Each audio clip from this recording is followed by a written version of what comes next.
அதெல்லாம் இல்ல, எங்க தம்பி வேதனை பட்டுக்கிட்டு இருக்காரு, அதுக்கு இல்ல. புருஷனுக்கு இம்சிய தாரம், அப்பாவுக்கு தொல்லைய தாரம், இந்த பத்தியான இதுக்குத்தான் தாரம்னு வந்துச்சுமா.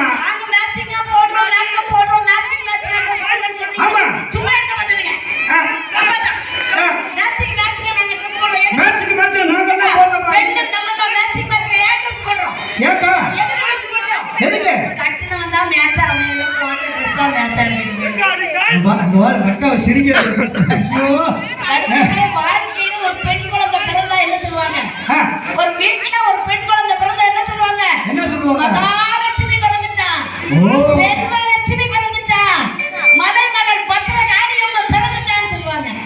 அதே வீட்டுல ஒரு ஆம்பளை பையன் பிறந்துட்டு என்ன சொல்லுவாங்க? கொல்லி வைக்க ஒருத்தன் பிறந்துட்டான். அவன் 5 வயசுல கொல்லிய வாயில வச்சுக்கிட்டு அப்பா நான் ரெடி நீ ரெடியான்னு சொல்ல ஆண்கள் குடும்பத்தை எங்கே வளர்ப்பாங்க?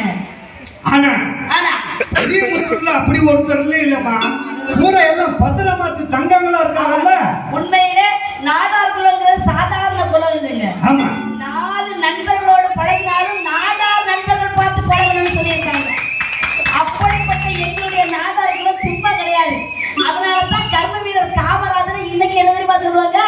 உன்னை போல் தலைவர் உண்டோ உழைப்பாலே உயர்ந்தவனே, உன்னை போல் தலைவர் உண்டோ உழைப்பாலே உயர்ந்தவனே, அன்னை சிங்கசாமி பெற்ற ஆசியாய் எனக்கு, அன்னை சிங்கசாமி பெற்ற ஆசியாய் எனக்கு, உன்னை போல் தலைவர் உண்டோ உழைப்பாலே உயர்ந்தவனே.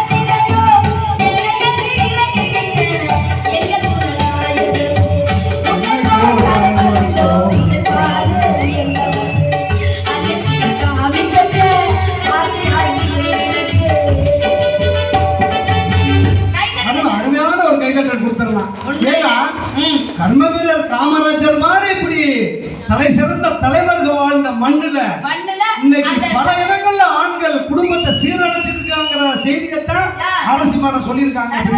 எல்லோரும் வெறும் தலைவர்கள் தான், எல்லோரும் வெறும் தலைவர்கள். ஆனால் பெருந்தலைவர் என்பவர் நம்முடைய அப்பச்சி கர்ம வீரர் காமராஜர். மறந்து விடுங்க. காலம் வரும் கண்ணே நீ கண் துயில் வா